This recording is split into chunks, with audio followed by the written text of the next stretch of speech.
Chris, just how big a lift has that Brentford win given the players, and what's the key message now looking ahead to Saturday's game at Chelsea?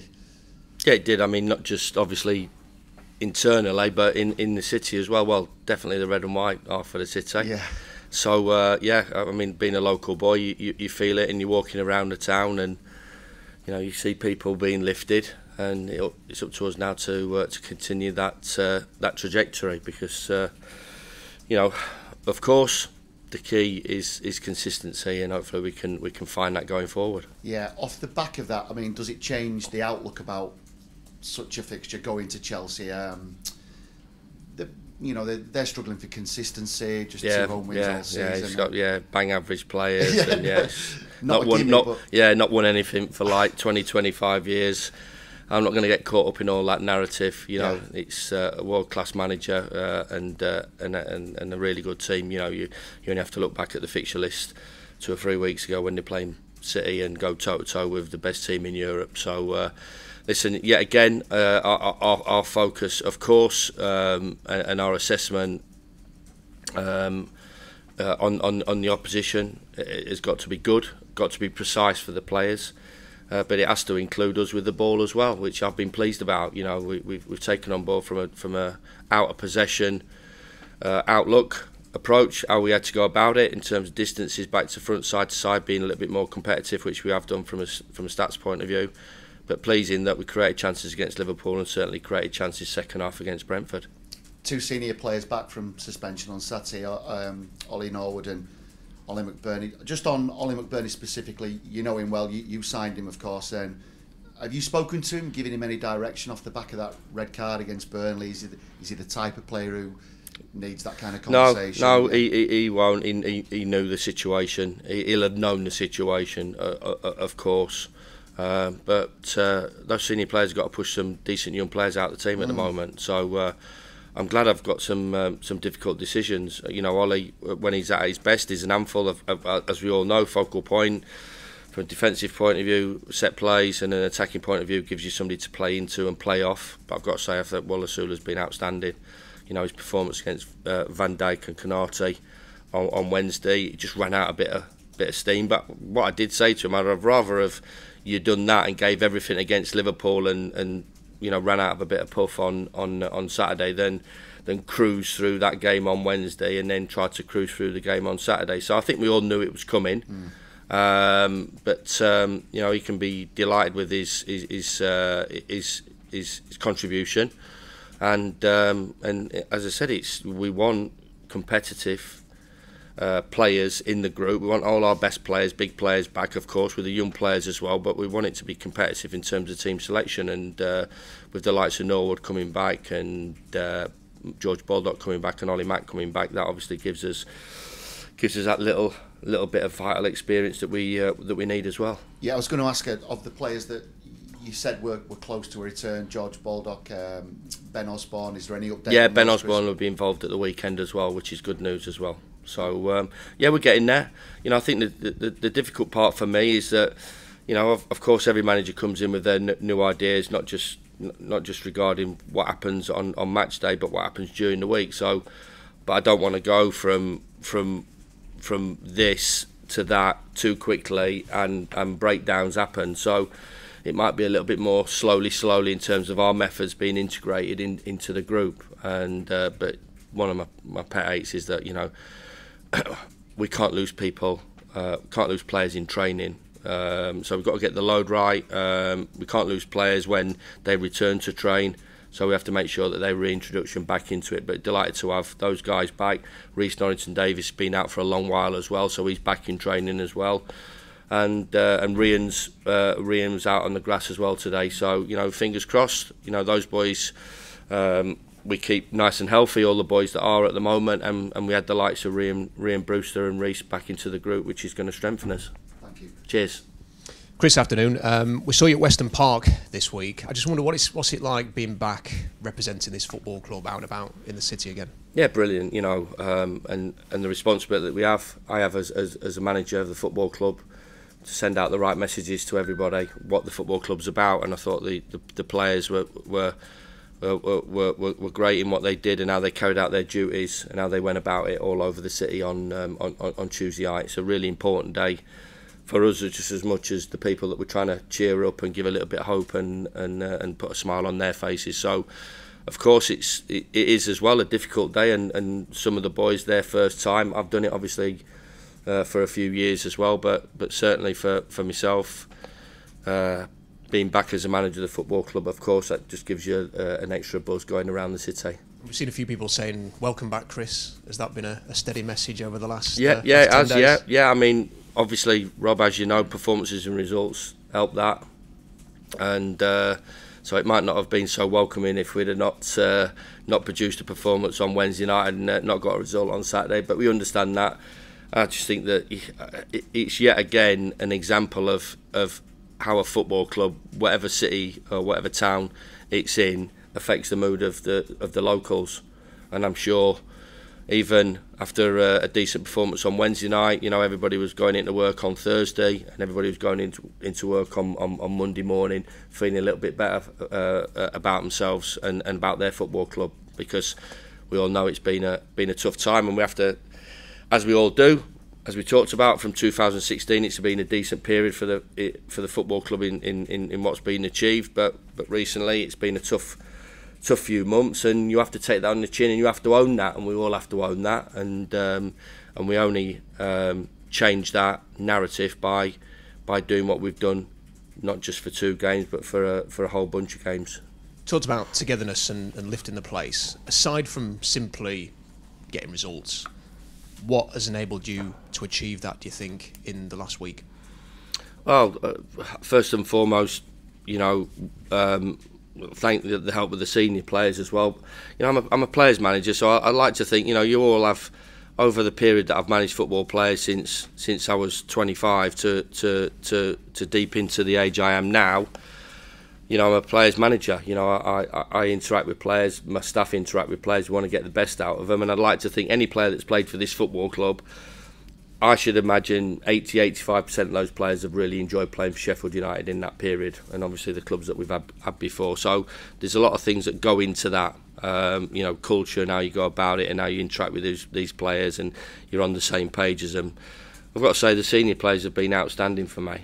Really have been outstanding. You know, they've made my life a lot easier than maybe what it would be. I did talk about, you know, I did mention a book about the first 100 days. It's a really interesting read about managers going into football clubs and now the dynamics of the players and their attitudes of the players. And like I said, Group A, Group B, Group C.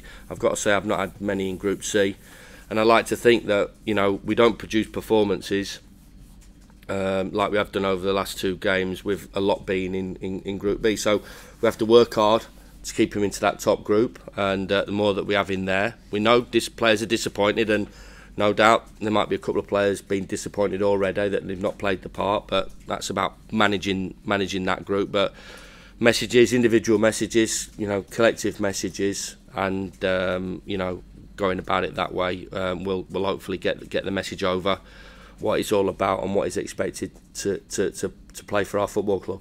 When do you know a young player is ready for first team football? What are you looking for, and what do you consider, especially when you're thinking about Premier League football? Listen, it's always a gamble. You know, we had David Brooks. You know, obviously that, am I allowed to mention that performance against our rivals? So that's still with me, and a special moment. But you look at that, and now how is he going to deal with the occasion? So until they go out there, you'd like to think that they've got the mentality and the characteristics that they can handle the big stage. They've obviously done something right to get themselves into the position where, first of all, they're playing at this football club. First of all, they're doing well for the 21s, and then the next step is obviously training with the first team. So I've known about Brooksy, I've known about Sula for a long time. You know, I've known about Sidney Peck, I've known about all those boys coming up. And it's a great opportunity for those boys, because, you know, it has been and it's been quite difficult for the academy, because, you know, we're not Cat 1, so, you know, we play a team in Cat 1 on Monday night, and, you know, they have a lot of advantages over us, but we're not at the moment. But how we wanted it to be was to dominate the area and take the best players out of Sheffield, which we have done, and then pick and choose through various areas that we've had done, and some great work by the academy. Going back to that, Rob, you know, you look at the profile. Can they handle it physically? Can they handle it technically? You know, tactically. The biggest one is the mentality. What are they going to be like? I've got to say, I saw Brooks last year against Tottenham in the Cup. I thought he was outstanding. And I've seen Will Asulu, you know, over last year and this year. So, you know, you hope for them more than me. I want them to get off to a good start. And first impressions is huge. And obviously they're, you know, still early in their careers, but their first impressions of what they're producing is good. Feet on the ground and all that stuff, as you know, it's coming their way. Don't get carried away. You've got to go and produce your next performance, and hopefully the likes of them two will set it going as it has been for your Illemans and your Brooks and your other players that have come through the system. You mentioned this week that you were going to be having a meeting about January. I'm sure you're not going to tell us what the content of that meeting was, but can you give us a feel for what a manager... I'll tell you. Go on then, we'll just have all the info then here. Yeah, no, I'll tell you. No, it talked about my quick assessment of the squad. You know, what we need to do, in my opinion. Maybe some players might be surplus, maybe the position specific that we might bring in. We talked about players' contracts in terms of, in January. The younger players, tying them younger players down, which is really key and important, that we don't get into a situation where players are walking out the door. Sometimes it's impossible to deal with that, Rob, if the player is stubborn and doesn't want to sign for the football club. But the majority do want to. They've been here for a long time. So tying those young players down and having a glimpse into what happens maybe at the end of the season. But real positive meeting. Of course, off the back of two positive performances, gives everybody life and belief. And I'm delighted that we've done that to give me a little bit more of a stronger hand to push forward. And you know what? If we don't come through these games with the points that we want, you know, I understand we might have to keep our powder dry as well. But I'm sure that if we're in touching distance and the people above are seeing the belief and the life that they've seen and the fight that's in the team, then I'm sure they'll do whatever they can to back it. Seeing as you are playing Chelsea next, I just wanted to ask you generally, since the last time this club was in the Premier League, has the spending power of the big clubs gone up another level even further since last time?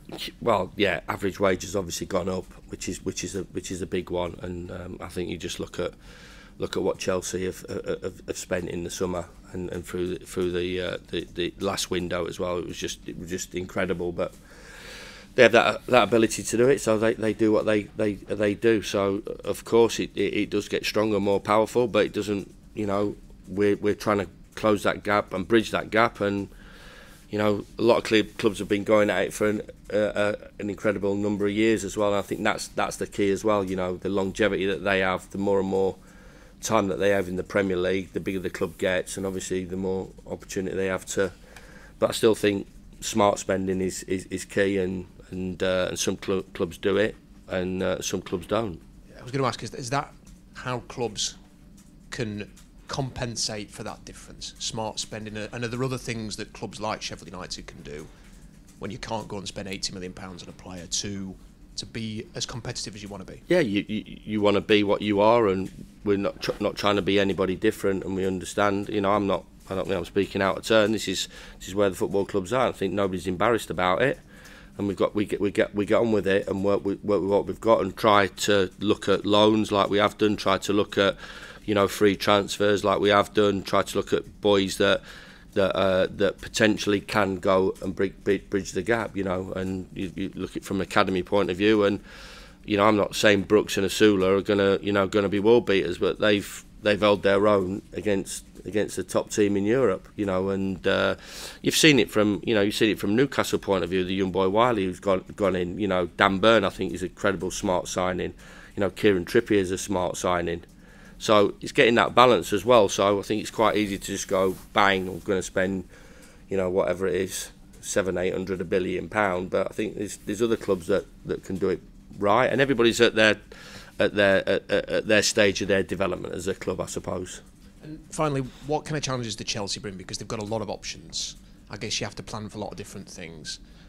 They have got obvious quality, but they have been inconsistent. So what do you think about ahead of a game like this?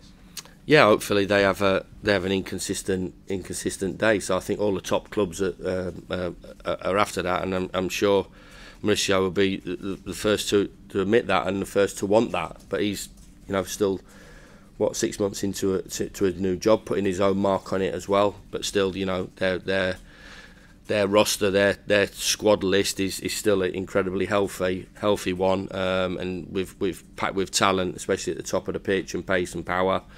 And options that they can go and change and whatever. And Chelsea, iconic football club that's had an outstanding 20-25 years. Shields, you'll obviously be delighted that I'm saying that.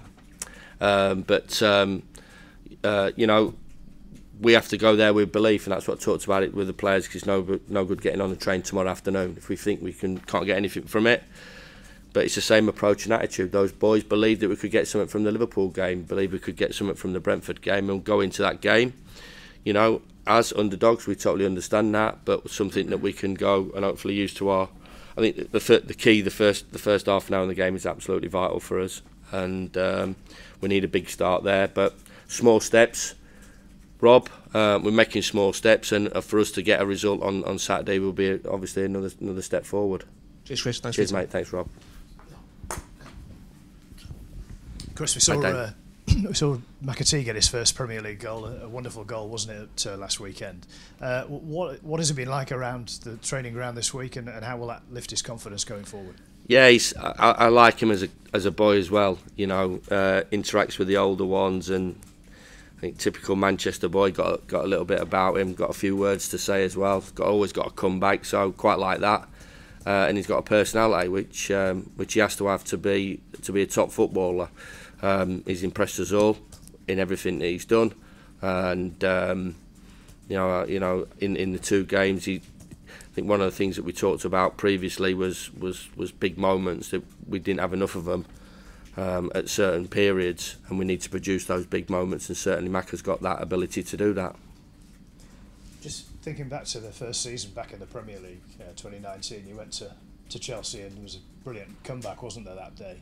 Any lessons that you can draw from that you might take into this weekend? Yeah, definitely. And I talked about it, and I've said to him, someone needs to, I'm not going to do it anyway, but I think there's times where stuff is relevant, and I do believe that day was, first big away day in the Premier League against a top four club, and for 45 minutes we just stood there in their shadows and just were starstruck by them, and I think we were swapping shirts and we were signing autograph books, and we just took a step off of them, got caught up in all that, which you can do when you're travelling down the King's Road and you step into Stamford Bridge and you see everything that is connected with that football club, which is fabulous. But there's a group of players there that we talked about at half time that we needed to be us. And we did. We got a great start to the second half, and we were really competitive. And I believed it did us a world of good in terms of getting that result. It felt like a win, Damien. It felt like a win, and I'm sure any result will feel like a win on Saturday afternoon. So we have to get that balance right. A complete respect for what these boys have done, but we're here to play, and we're here to fight, and we're here to scrap, and we're here to get after you, and we're here when we get the ball to cause you problems, knowing that they'll have that in their bag, that they will cause us problems, and we have to be good going the other way.